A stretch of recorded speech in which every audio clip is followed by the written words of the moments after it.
Reports no சொந்தங்களுக்கு வணக்கம். இன்று நம்முடன் இணைந்திருக்கும் சிறப்பு விருந்தினர் ஜெய். வணக்கம் சார். வணக்கம் தேவா. சார், தமிழ்நாட்டில் வாக்கு எண்ணிக்கைகள் நடந்துகிட்டு இருக்கு. இதில் வந்து பார்த்தீங்கன்னா தாவேகா தான் வந்து முன்னிலையை வச்சுட்டு இருக்கு. அதை எடுத்து நம்ம கேரளா பக்கம் போனோம்னா கேரளாவில் யூடிஎஃப் அவங்க தான் வந்து முன்னிலையை வச்சுட்டு இருக்காங்க. எப்படி பார்க்குறீங்க கேரளாவோட நிலவரம் எப்படி இருக்கு? யூடிஎஃப்ன்றது காங்கிரஸோடைய கூட்டணி தான் வந்து யூடிஎஃப் அப்படின்னு சொல்லுவாங்க, யுனைடெட் டெமோக்ராட்டிக் ஃப்ரண்ட். இது வரைக்கும் லெஃப்ட் ஆண்டிட்டு இந்த மாநிலம். பொதுவாக கேரளா எப்பயுமே பார்த்தீங்கன்னா மாறி மாறி ஆட்சிக்கு வரக்கூடிய ஒரு மாநிலம் தான். ஆனால் போன வாட்டி மட்டும் பார்த்தோம்னா கம்யூனிஸ்ட்டுக்கு இன்னொரு வாட்டி வாய்ப்பு கொடுத்துருந்தாங்க. ஆமாம், கம்யூனிஸ்ட் மட்டும் 2 வாட்டி வாய்ப்பு கொடுத்துருந்தாங்க. நம்ம நேரு காலத்திலே கம்யூனிஸ்ட் ஆட்சியை பிடிச்சிருக்காங்க. காங்கிரஸ் இல்லாத ஒரு மாநிலம்னா அது வந்து கேரளா தான் ஃபஸ்ட்டு இருந்தது. ஆனால் ஆட்சி ரொம்ப வருஷம் நீடிக்கல, லெஃப்ட் இழந்துட்டாங்க. அதுக்கப்புறம் கொஞ்ச நாள் தமிழ்நாட்டில் திமுக வந்த மாதிரி கம்யூனிஸ்ட் திருப்பி அங்கே வந்தாங்க. அதுக்கப்புறம் மாறி மாறி தான் வந்துகிட்டே இருந்தாங்க. ஒன்று காங்கிரஸ் ஜெயிக்கும், இல்லை கம்யூனிஸ்ட் ஜெயிக்கும். கம்யூனிஸ்ட் போன தடவை மட்டும் கம்யூனிஸ்ட் வந்து திருப்பி. இதில் என்ன ஒரு ஆச்சரியமான விஷயம்னா 2 முறையும் பாராளுமன்றத்தில் காங்கிரஸ் வந்து லீட் எடுக்கும். ராகுல் காந்தியே யூபியை விட்டுட்டு கேரளாவில் வந்து நின்னார். அப்படி அந்த மாநிலத்தில் பாராளுமன்றத்துக்கு காங்கிரஸுக்கு நிறைய சீட்டு கிடைச்சிருந்தாலும் மாநிலத்தில் 2 முறை கம்யூனிஸ்ட் தான் ஜெயிச்சாங்க. சபை தேர்தலில் இவங்களுக்கு தான் வாய்ப்பு அதிகமாக கொடுத்துருக்காங்க. பினராயி விஜயன் 3வது தடவை ஸ்கோர் பண்ணிட்டு வரா அப்படின்னு பார்க்கும்போது அவர் மேலே பயங்கர ஆன்டி இன்கம்பன்சி, நிறைய ஊழல் குற்றச்சாட்டுகள், அது இந்த மாதிரி ஏகப்பட்ட விஷயங்கள் அவர் பேரில் இருந்தது. இப்போ சமீபத்தில் கூட ஒரு கோயிலில் பெரிய லெவலில் தங்கம் திருடிட்டு போனது, தங்க திருடா இருந்தது ஒரு கேஸ் இருந்தது. அதுக்கப்புறம் ஒரு கொஞ்சம் வருடங்களுக்கு முன்னாடி பெரிய லெவலில் தங்கம் பிடிப்பட்டது, முதல்வருக்கு நெருக்கமானவங்ககிட்டலாம் தங்கம் கிடைச்சது. அப்புறம் சபரிமலைலாம் ரொம்ப பழசு. அதுக்கப்புறம் நிறைய விஷயங்கள் நடந்தது. டபுள் ஆன்டி இன்கம்பன்சி இருந்தது. அவர் ஓவர் கம் பண்ணிடுவாரா அப்படின்றது தான் எல்லாருடைய கேள்வி இருந்தது. அதுக்கு இல்லை அப்படின்னு மக்கள் பதில் வச்சுட்டாங்க. மீண்டும் காங்கிரஸ் வந்திருக்கு 98 சீட்டில். இதில் வந்து பிஜேபிக்கு ஒரு சீட் வந்து அட்வான்டேஜ் இருக்கு. 1 இல்லை 2 ஜெயிக்கிறதுக்கான வாய்ப்புகள். அதுக்கு 1 முன்னிலை வச்சுட்டு வந்துட்டு இருக்காங்க. காங்கிரஸ் பார்த்தோம்னா 71 தான் பெரும்பான்மை, அவங்க வந்து 98 போயிட்டாங்க. எல்டிஎஃப் பார்த்தோம்னா 40 தான். அப்படியே வந்து ரொம்ப சரிவை தான் சந்திச்சிருக்காங்க அப்படின்னு தான் சொல்லணும். அடுத்தா பார்த்தா அசாம் நம்ம எடுத்துக்கலாம். அடுத்த முக்கியமான ஒரு மாநிலம்னா அசாம். பிஜேபியோடைய ஸ்டார் கேண்டிடேட் அப்படின்னு நம்ம சொல்லலாம் ஹிமந்தா பிஸ்வா சர்மா.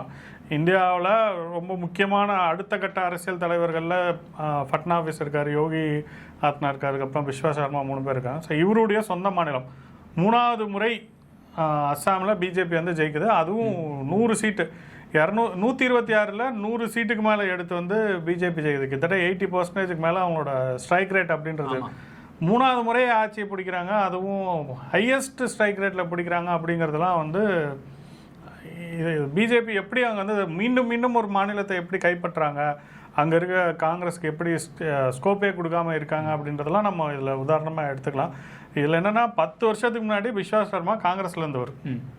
இங்கே வந்து மெஜாரிட்டி பார்த்தீங்கன்னா 64 தான். ஆனால் நீங்கள் சொல்கிற மாதிரி இவங்க வந்து 100 இடங்களை வந்து கைப்பற்றி இப்போ வந்து முன்னிலையை வச்சுட்டு இருக்காங்க. காங்கிரஸ் வந்து கொஞ்சம் கூடமே எந்த ஒரு முன்னிலையுமே அந்தளவுக்கு வைக்காமல் 23 அப்படிங்கிற மாதிரி ரொம்பவும் பின்னடைவை தான் சந்திச்சுட்டு வந்துட்டு இருக்காங்க. அடுத்ததான் நம்ம புதுச்சேரி பக்கம் போகலாம். புதுச்சேரியில் 30 இடங்கள், 30 இடங்களில் வந்து என்டிஏ கூட்டணி 22 இடங்களில் வந்து முன்னிலையை வச்சுட்டு இருக்காங்க. புதுச்சேரியை தமிழ்நாடோட நம்ம ஒரு சாம்பிளிங்காக பார்க்கலாம். இப்போ என்னென்னா தமிழ்நாட்டில் எல்லா தொகுதியிலுமே திமுகவை காலி பண்ணி தாவேகா முன்னேறி வந்துகிட்டு இருக்கு. அதிமுக ஸ்ட்ராங் ஏரியாவில் அதிமுக ஓரளவுக்கு பொசிஷனை ஹோல்டு பண்ணியிருந்தாலும் தாவேகா திமுகவோட ஏரியா எல்லாம் உடச்சிக்கிட்டே வந்துட்டு இருக்காங்க. அதே கணக்கு தான் நம்ம புதுச்சேரியிலேயும் நம்ம வச்சுக்கணும். அங்கேயும் ஆன்டி இன்கம்பன்சி, அங்கேயும் தமிழ் தான் பேசுகிறாங்க. இதே சினிமா தான் அங்கேயும் போகுது. விஜய்க்கு அங்கேயும் பாப்புலாரிட்டி இருக்குது. புஷி ஆனந்த் பார்த்தா புஷின்றதே அது பாண்டிச்சேரியில் இருக்க இடம் தான். அவர் முன்னாடி பாண்டிச்சேரியுடைய எம்எல்ஏவாக இருந்தவர் தான். ஸோ அவ்வளோ அட்வான்டேஜ் தாவேகாக்கு இருந்தும் தாவேகாக்கு பாண்டிச்சேரியில் ஸ்கோர் பண்ண முடியல. என்ஆர் காங்கிரஸும் பிஜேபியும் சேர்ந்து அங்கே மீண்டும் ஆட்சியை வந்து பிடிக்குது. ஸோ இதுதான் நம்ம வந்து தமிழ்நாட்டையும் புதுச்சேரியும் நம்ம ஒரு ஒப்பிடா வச்சுக்கிட்டோம்னா பிஜேபி ஒரு இடத்துல இருக்குன்னா அங்கே யார் வந்தாலும் அதை வந்து தகர்த்தெறிய முடியும் அப்படின்ற ஒரு நம்பிக்கையை பிஜேபி கொடுக்குது. அந்த அளவுக்கு புதுச்சேரியில் பிஜேபியோட ஒரு நாட்டம் வந்து அதிகமாக இருக்குது அப்படி தான் சொல்லணும். அதோடய அங்கே உள்ள வாக்காளர்கள் அவங்க வந்து அங்கே நடிகர்களை வந்து அந்தளவுக்கு ஆதரிக்கிற அப்படிங்கிற மாதிரி கூட எடுத்துக்கலாமா? நடிகர்கள் ஆதரிக்கலன்னு சொல்ல முடியாது. 3 சீட்டு அதர்ஸ் இருக்குது. தாவேகாக்கு நிறைய ஓட்டு போட்டிருக்காங்க, அதெல்லாம் நம்ம இல்லைன்னு சொல்ல. ஆனால் அது ஆட்சி இம்பேக்ட் பண்ணுற இடத்துல அது இல்லை. அது கடைசி நேரத்தில் இந்த கூட்டணியில் திமுகலாம் நடந்த குளறுபடிகள், ஒரே தொகுதியில் திமுக போட்டி போட்டுச்சு, காங்கிரஸ் போட்டி போட்டுச்சு, விசிகே போட்டி போட்டுச்சு, கம்யூனிஸ்ட் போட்டி போட்டாங்க. எல்லாருக்குள்ளாரையும் ஒரு சண்டை. யாருக்கு எவ்வளோ தொகுதி கொடுக்கறதுன்றது தெரியல. விசிக காங்கிரஸில் வந்து இவங்களுக்குலாம் ஓட்டு போடாதீங்க அப்படின்னு காங்கிரஸே கேட்டுக்கிட்ட ஒரு நிலைமையில. ஆமாம், விசிகாவோட தலைவர் திருமாவளவனே நான் வந்து எதிர்த்து நிப்பாட்டியிருக்கேன், ஓட்டு போட்டுறாதீங்க அப்படிங்கிற மாதிரி கூட கதறி அப்படிலாம் உண்டு. காங்கிரஸும் சொல்லிச்சு, இவங்களும் போட்டாங்க. பட் ஆனால் அவங்க யாரும் கேட்காம அவங்க போய் தேர்தலில் பிரச்சாரம்லாம் ஈடுபட்டு இருந்தாங்க. ஸோ இந்த மாதிரி ஒரே குழப்பமானது. இந்த குழப்பத்தில் தாவேகா மீன் பிடிக்குமான்னு பார்த்தா பிஜேபி தான் மீன் பிடிச்சது. அதாவது நல்ல கவர்னன்ஸ், நல்ல அரசியல்வாதிகள் இருந்தாங்கன்னா கண்டிப்பாக அந்த இடத்துல மக்கள் அவங்கள தான் திரும்பி தேர்ந்தெடுப்பாங்கன்றதுக்கு புதுச்சேரி வந்து ஒரு நல்ல எடுத்துக்காட்டாக இருந்திருப்பாங்க. இதே அதிமுக ஆட்சியிலேருந்து தாவேகா வந்திருந்தால் தாவேகாக்கு இந்த அட்வான்டேஜ் கிடச்சிருக்காது. ஏன்னா ஓரளவுக்கு நிர்வாகிகள், நல்ல நிர்வாகிகள் இருந்திருப்பாங்க, நல்ல ஆட்சி இருந்திருக்கும், மக்களுக்கு ஒரு ஏற்பு இருந்திருக்கும். திமுக மாதிரி ஒரு மோசமான ஆட்சியிலேருந்து வெளியில் வர்றது தான் மக்களுடைய ரிசல்ட்டாக தமிழ்நாட்டில் நம்ம பார்க்கலாம். புதுச்சேரியில் நல்ல நிர்வாகம் இருந்ததை தான் நம்ம வந்து ஒரு எடுத்துக்காட்டாக எடுத்துக்கலாம். தமிழகத்தில் அந்த ஒரு திமுகவுக்கு எதிரான ஒரு எதிர்ப்பலை, அந்த எதிர்ப்பலை தான் ஒரு வந்து தாவேக்காவுக்கு வந்து ஓட்டாக மாறி இருக்கு. அது வந்து புதுச்சேரியில் போகலை அப்படிங்கிற மாதிரி தெரிவிக்கிறீங்க. ஆமாம். அடுத்ததாக பார்த்தோம்னா வெஸ்ட் பெங்காலை பொறுத்தவரையும் இப்போதைக்கு வந்து பிஜேபி தான் வந்து ஒரு அசைக்க முடியாத இடத்துக்கு முன்னிலையை வச்சுட்டு இருக்காங்க. ஆமாம், வெஸ்ட் பெங்காலில் வந்து பிஜேபி பயங்கரமான ஒரு முன்னிலை. கிட்டத்தட்ட 178, 180, அது முன்ன பின்ன அப்படி போயிட்டு வந்துக்கிட்டு இருக்கு. போன தடவை 75 தொகுதி வந்து ஜெயிச்சிருந்தாங்க. பிரசாந்த் கிஷோர் வந்து சொல்லியிருந்தாரு, 3 டிஜிட்டை வந்து பிஜேபி தொட்டுருச்சுன்னா நான் வந்து என்னோட அரசியல் வாழ்க்கையை விட்டு வெளியில் போயிடுறேன்னு போன தடவை பெட் கட்டியிருந்தார். இந்த தடவை பார்த்தீங்கன்னா ட்ரிபிள் டிஜிட்டை தாண்டி பிஜேபி வந்து கம்ஃபர்டபுள் மெஜாரிட்டி 143 இருக்குதோ அதெல்லாம் தாண்டி அவங்க ஹாஃப்வே மார்க்லாம் தாண்டி பிஜேபி வந்துருச்சு.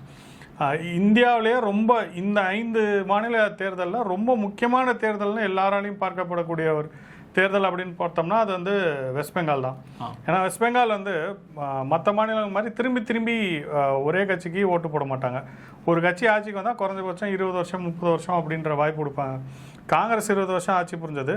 அதுக்கப்புறம் கம்யூனிஸ்ட் வந்து உலகத்திலேயே எந்த ஒரு இடத்துலையும் தேர்தலில் போட்டியிட்டு 30 வருஷம் அப்படின்னு அவங்க ஆட்சியில் இருந்ததில்லை. வெஸ்ட் பெங்காலில் மட்டும்தான் இருந்தாங்க, 30 வருஷம் ஆட்சியில் இருந்தாங்க. திரிபுராவில் இருந்தாங்க, அது வேறு விஷயம். திரிபுரா ரொம்ப சின்னது, பட் பெரிய சைஸ்னால் வெஸ்ட் பெங்காலில் சொல்லலாம்.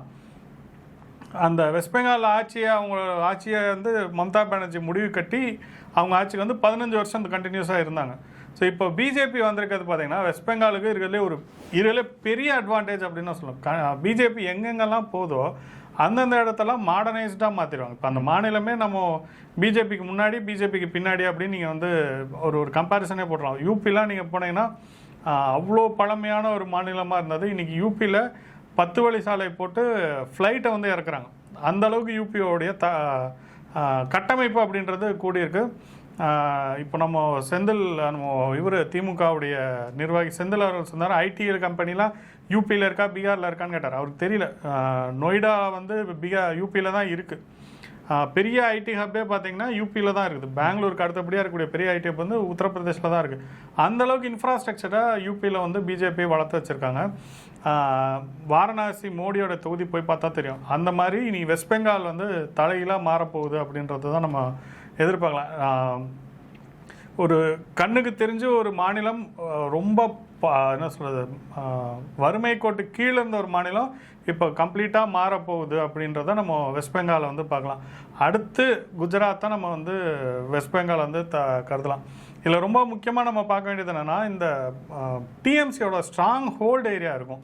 அது வந்து குறிப்பாக இந்த கல்கட்டாவை சுற்றி இருக்கக்கூடிய ஒரு 6 மாநிலம், இந்த 24 நார்த் பெஹல்காம், அதே மாதிரி 24 சவுத் பெஹல்காம் அப்படின்னு ஒரு 2 மாவட்டம் இருக்குது. கல்கட்டா, ஹவுரா, இந்த மாவட்டங்கள்லாம் இருக்குது. இதெல்லாம் பார்த்திங்கன்னா டிஎம்சியோடைய ரொம்ப ஸ்ட்ராங்காக இருக்கக்கூடிய ஒரு ஏரியா. கிட்டத்தட்ட இதில் வந்து ஒரு 111 தொகுதிகள் இருக்குது. இதில் யார் வந்து அதிக சீட்ஸை வந்து ஜெயிக்கிறாங்களோ அவங்க தான் வந்து ஆட்சியை பிடிப்பாங்க அப்படிங்கிறது தான் எல்லாரோடைய எதிர்பார்ப்பு. இந்த தடவை இந்த இடத்துல பிஜேபி வந்து 70% மேலே அவங்க வந்து பெருசாக ஸ்கோர் பண்ணியிருக்காங்க. டிஎம்சி அவங்க ஸ்ட்ராங் ஹோல்டாக வச்சிருந்த எல்லா இடத்தையுமே பிஜேபி வந்து அதிகமாக பிடிக்க ஆரம்பிச்சிட்டாங்க. டிஎம்சி வந்து அப்படி பின்னாடி வந்து சந்திச்சுட்டு வந்துட்டு இருக்காங்க. பிஜேபி முன்னாடி இந்த நார்த் வெஸ்ட் பெங்காலில் இந்த சிஸ்டர் ஸ்டேட்ஸ்னு சொல்லுவாங்க, அதுக்கு அந்த ஏரியாஸ்ல எல்லாமே வந்து பிஜேபி வந்து ஸ்ட்ராங்காக இருந்தது. இப்போ என்னன்னா கீழே இறங்கி மொத்த ஏரியாவையும் பிஜேபி தான் சவுத் வெஸ்ட் பெங்காலாக இருக்கட்டும், நார்த் வெஸ்ட் பெங்காலாக இருக்கட்டும், டிஎம்சியோட ஸ்ட்ராங் ஹோல்டு எல்லா இடத்தையுமே பிஜேபி தான் அதிகமாக தக்க வச்சுட்டு வந்துட்டு இருக்காங்க. ஆமாம், இது வந்து பிஜேபிக்கு ஒரு ஒரு ஒரு ஒரு பெரிய வாய்ப்பு தான் அப்படின்னு நம்ம வந்து சொல்லணும். மம்தா இந்த எஸ்ஐஆரால் பாதிக்கப்பட்ட பகுதிகள் அப்படின்னு நம்ம வந்து ஒரு 54 தொகுதிகள் சொல்லலாம். இதுலேயும் பிஜேபி வந்து கிட்டத்தட்ட 30 தொகுதிகளுக்கு மேலே பிஜேபி தான் லீடு எடுத்து வந்து ஜெயிக்கிறாங்க. இந்த முஸ்லீம் டாமினேட்டட் ஏரியாவில் மட்டும்தான் மம்தா பானர்ஜிக்கு வந்து நிறைய செல்வாக்கு டிஎம்சிக்கு வாக்குகள் வந்திருக்கு. அதுதான் அவங்களுடைய ஸ்ட்ராங் ஏரியா. அதே மாதிரி இந்த வெஸ்ட் பெங்காலை ஒட்டி இருக்க ஏரியாவில் பிஜேபிக்கு டஃப் ஃபைட்டு கொடுக்குறாங்க. இந்த 2 செக்ஷன் தான் டிஎம்சியோட ஒரு ஸ்ட்ராங்கான செக்ஷன். இந்த முறை பெரிய கலவரங்கள் இல்லாமல், உயிரிழப்பு இல்லாமல் நடந்த ஒரு தேர்தல் வெஸ்ட் பெங்காலில். உண்மையான காட்டாட்சி அப்படின்னா அது வந்து வெஸ்ட் பெங்காலை தான் நம்ம சொல்லலாம். இந்த காட்டாட்சியோடைய விளைவு தான் ஒவ்வொரு தேர்தல் முடியும் போதும் டிஎம்சிக்கும் கம்யூனிஸ்ட்டுக்கும் முன்னாடி சண்டை, கம்யூனிஸ்ட்டுக்கும் காங்கிரஸுக்கும் சண்டை, டிஎம்சிக்கும் பிஜேபிக்கும் சண்டை, இந்த மாதிரி ஆட்சியில் இருக்கவங்களுக்கும் சண்டை நடந்துக்கிட்டே இருக்கும். இந்த முறை பெரிய லெவலில் சிஆர்பிஎஃப் உள்ளே இறங்கி கிட்டத்தட்ட 30 நாளைக்கு மேலே ஊரடங்கு உத்தரவு போட்டு கலவரம் வராமல் பார்த்துக்கிட்டாங்க பிஜேபி. மக்களுக்கு வந்து நம்பிக்கை கொடுத்துருக்காங்க. நீங்கள் எங்களை ஜெயிக்க வச்சா கண்டிப்பாக உங்களை நாங்கள் பாதுகாப்போம் அப்படின்னு சொல்லி மக்களுக்கு ஒரு பெரிய நம்பிக்கை கொடுத்துருக்காங்க. அந்த நம்பிக்கையோட பிரதிபலிப்பாக தான் பிஜேபி அதிரி புதிரி வெற்றியாக நான் வந்து வெஸ்ட் பெங்காலில் பார்க்குறேன். மம்தா பானர்ஜி வந்து ஜெயிச்சிருவாங்க. அவங்க தொகுதி பந்திப்பூர் அப்படின்றது அவங்களுடைய பேஸ்டியன். அவங்க ஜெயிச்சிட்டாலும் ஃபர்ஸ்ட் பின்னடைவில் இருந்தாங்க. இப்போ கொஞ்சம் முன்னாடி போயிட்டு சுவேது அதிகாரி பயங்கரமான பர்ஃபார்மன்ஸ் அப்படின்னு நம்ம வந்து சொல்லலாம். வெஸ்ட் பெங்காலில் அவங்க கட்சியிலேருந்து தான் இங்கே பிஜேபிக்கு வந்தார். சான்ஸ் இல்லை. வெஸ்ட் பெங்காலில் 3வது எலெக்ஷனில் காலி பண்ணிட்டு ஜெயிக்கிறவர். அடுத்ததாக பார்த்தோம்னா கிரேட்டர் கொல்கத்தா ரீஜியன், அதில் பார்த்தீங்கன்னா 34 சீட் இருக்குது. அதில் பார்த்தீங்கன்னா ஈக்குவலாக தான் பிடிக்கிறாங்க. கொஞ்சம் வந்து பிஜேபி 18 தொகுதிகள் பிடிச்சாலும் டிஎம்சி நெருங்கி வந்து 16 தொகுதிகளில் வந்து முன்னிலை இருந்துகிட்டு இருக்காங்க. இப்போ நம்ம சென்னை மாதிரி தான் கிரேட்டர் கொல்கத்தா ரீஜியன் அப்படின்றது நமக்கு சென்னை மாதிரி. கொல்கத்தா தான் அவங்களுடைய கேபிட்டல். ஸோ இங்கே வந்து எப்பயுமே டிஎம்சிக்கு ஒரு பெரிய செல்வாக்கு உண்டு. முன்னாடி வந்து கம்யூனிஸ்ட் இருக்கும்போது இந்த தொகுதியில் கம்யூனிஸ்ட்டுக்கு செல்வாக்கு இருந்தது. கம்யூனிஸ்ட் போனதுக்கப்புறம் டிஎம்சிக்கு வந்து நல்ல செல்வாக்கு இருக்குது. இங்கெல்லாம் நிறையா ஃபேக்ட்ரிஸ் இருந்தது. வெஸ்ட் பெங்கால் பார்த்திங்கன்னா இந்தியாவுடைய ஒரு காலத்தில் கல்ச்சரல் கேபிட்டல், பொலிட்டிக்கல் கேபிட்டல், அதே மாதிரி பெரிய கமர்ஷியல் கேபிட்டலாக இருந்தது. அதை தான் இன்றைக்கி பொலிட்டிக்கல் கேபிட்டலாக டெல்லி வாங்கியிருக்கு, கமர்ஷியல் கேபிட்டலாக மும்பை வாங்கியிருக்கு, கல்ச்சரல் கேபிட்டலாக சென்னை வாங்கியிருக்கு. ஒரு காலத்தில் வெள்ளக்காரங்களோட தலைநகரமாக இருந்தது வெஸ்ட் பெங்கால். ஒருங்கிணைந்தது பங்களாதேஷும் வெஸ்ட் பெங்காலும் சேர்ந்தது. அங்கே அந்த துறைமுகம் வந்து ரொம்ப உதவியாக இருந்தது. நீங்கள் வெஸ்ட் பெங்கால் பங்களாதேஷில் கங்கை கடலில் கறக்கிற இடம் 6 கிலோமீட்டர் அகலம். 6 கிலோமீட்டர் கடலில் கறக்கிற இடம் 6 கிலோமீட்டர்னால் நீங்கள் இங்கேருந்து பார்த்தா அந்த அக்கறை தெரியவே தெரியாது. கிட்டத்தட்ட போட்டில் நீங்கள் என்ன சொல்கிறது, பாலத்திலே கிட்டத்தட்ட 2 மணி நேரம் 20 நிமிஷம் 30 நிமிஷம் ட்ராவல் பண்ணுற அளவுக்கு ஒரு பெரிய டிஸ்டன்ஸ் உள்ள ஒரு இடம் தான். அப்படி நீர்வளம் அதிகமாக இருந்த ஒரு மாநிலம் வந்து வெஸ்ட் பெங்கால். இந்த லேண்ட் ரிஃபார்மேஷன் சொல்லிட்டு கம்யூனிஸ்ட் வந்து ஒட்டுமொத்தமாக வெஸ்ட் பெங்காலை காலி பண்ணாங்க. கொடுத்த லேண்டை திரும்பி வாங்கும்போது தான் கம்யூனிஸ்டோட ஆட்சியை வந்து காலி பண்ணி இவங்க திரும்பி இந்த டாடா நேனோடைய பிளான்ட் வரக்கூடாதுன்னு சொல்லி மம்தா பானர்ஜி போராடி அங்கே வந்து ஆட்சியை பிடிச்சாங்க. இப்போ வந்து அங்கே ஃபேக்ட்ரிஸே இல்லை, புதிய கம்பெனி வரமாட்டேங்குது. நல்ல அறிவு சார்ந்தவங்க யாரும் வெஸ்ட் பெங்காலில் தங்கத்தில் வெளியூருக்கு ஓடி வந்துடுறாங்க. நீங்கள் சொன்ன மாதிரி இன்ஃப்ராஸ்ட்ரக்சர் நல்லா இருந்தால் தானே நல்ல ஃபேக்ட்ரிஸ் எல்லாம் வரக்கூடும் அந்த மாநிலத்துக்கு. ஆமாம், இனிமேல் அந்த நிலைமையெல்லாம் மாறி வெஸ்ட் பெங்காலுக்குன்னு ஒரு என்ன சொல்கிறதுனா ஒரு புதிய மறுமலர்ச்சி கிடச்சிருக்கு அப்படின்னு சொல்லலாம். ஏன்னா அந்த ஒரு சில மாவட்டங்களில் ஒரு கலெக்டர் பார்த்துக்கிற மாவட்டத்துக்கு கிட்டத்தட்ட எப்படி சொல்கிறதுனா 2 கோடி மக்கள்லாம் வாழ்கிறாங்க. 1.5 கோடி மக்கள், 1.25 கோடி மக்கள் ஒரு மாவட்டத்தில் வாழ்கிறாங்க. ஒரு கலெக்டர் அட்மினிஸ்ட்ரேஷன் பண்ணக்கூடிய மாவட்டத்தில் 1 கோடி பேர் வாழ்ந்தாங்கன்னா எப்படி அங்கே அட்மினிஸ்ட்ரேஷன் இருக்கும்? இப்போ சென்னையில் பார்த்தீங்கன்னா 3 நம்ம வந்து பிரித்து வச்சுருக்கோம். கிரேட்டர் சென்னை ஒன்றா இருக்கும், திருவள்ளூர் ஒன்று இருக்கும், காஞ்சிபுரம் ஒன்று இருக்கும், செங்கல்பட்டு ஒன்று இருக்கும், சென்னைக்குள்ளார ஒன்று இருக்கும். நீங்கள் இந்த எல்லாத்தையும் சேர்த்து ஒரே மாவட்டமாக கன்சிடர் பண்ணி ஒரே ஒரு கலெக்டர் இருந்தாங்கன்னா எப்படி அட்மினிஸ்ட்ரேஷன் இருக்கும்? இதெல்லாம் காலங்காலமாக வெஸ்ட் பெங்காலில் இருக்கக்கூடிய நிர்வாக ஒழுங்கினங்கள் இதெல்லாம் தான் வெஸ்ட் பெங்கால் முன்னேறாமல் இருந்ததுக்கு ஒரு காரணம். அதெல்லாம் இனிமேல் மாறி வெஸ்ட் பெங்கால் வந்து ஒரு பெரிய மறுமலர்ச்சியை தான் கொண்டு வரும் அப்படின்றத பார்க்கணும். மக்கள் வந்து கொத்தாக ஓட்டு போட்டுக்கிட்டே இருக்காங்க பிஜேபிக்கு. எந்த அளவுக்கு மம்தா பானர்ஜி மேலே ஒரு அதிருப்தி இருக்கு அப்படிங்கிறது தான் இந்த எலெக்ஷனில் நம்ம காட்டுது. பிஜேபி நாட்டில் எந்த அளவுக்கு வந்து திமுகவுக்கு எதிர்ப்பலை இருக்கோ அதே அளவுக்கு இங்கே வந்து அதை விட மோசம் இங்கே அங்கே கூட வந்து வாக்குகள் வந்து பிரிஞ்சு தான் போகுது மும்முனையாக. ஆனால் இங்கே அப்படியே வந்து பாஜகவுக்கு மட்டுமே எல்லா வாக்குகளும் போகிறத நம்ம பார்க்குறோம். கம்யூனிஸ்ட் உயிர் பெறுது அப்படின்னு வந்து சொன்னாங்க. அங்கே கம்யூனிஸ்ட் எங்கே உயிர் பெறுது அப்படின்றதே தெரியல. மொத இந்தியாவில் இந்த தேர்தல் முடிவுகள் மூலிமா கம்யூனிஸ்ட் இல்லாத மாநிலங்கள், கம்யூனிஸ்ட் எந்த மாநிலத்திலையும் ஆட்சி இல்லாத ஒரு சூழ்நிலை இப்போ தான் வருது. கிட்டத்தட்ட 1977க்கு அப்புறம் ஃபஸ்ட் டைம் இன் இந்தியா எந்த மாநிலத்திலுமே கம்யூனிஸ்ட் கட்சி ஆட்சியில் இல்லாத ஒரு சூழ்நிலை மீண்டும் இந்தியா முழுக்க வருகிறது. காங்கிரஸுக்கு அங்கே ஸ்கோப்பே இல்லை. 25 வருஷம் ஆட்சியில் இருந்த காங்கிரஸ் கட்சிக்கு அங்கே ஸ்கோப்பே இல்லை. எங்கே இருக்குன்னு எல்லாரும் தேடிக்கிட்டு உட்காந்துருக்காங்க. அதுதான் காங்கிரஸ் கட்சியோட யதார்த்தமான உண்மை. ராகுல் காந்தி அதை பற்றி கவலைப்படுறாரா? எங்கேயாவது தேர்தல் நடந்திருக்கு, நம்ம கட்சி எவ்வளோ ஓட்டு வாங்கியிருக்குன்றதெல்லாம் பார்த்துருக்காரா? இப்போ வெளிநாட்டில் எங்கேயாவது ஊர் சுற்றிட்டு இருக்காரான்றதான் நம்ம தேடி கண்டுபிடிக்கணும். தமிழகத்திலுமே அந்த அளவுக்கு பிரச்சாரத்துக்கு அவர் வரவே இல்லை தானே. 2 நாள் போனா போட்டுமேன்னு வந்துட்டு போனார்.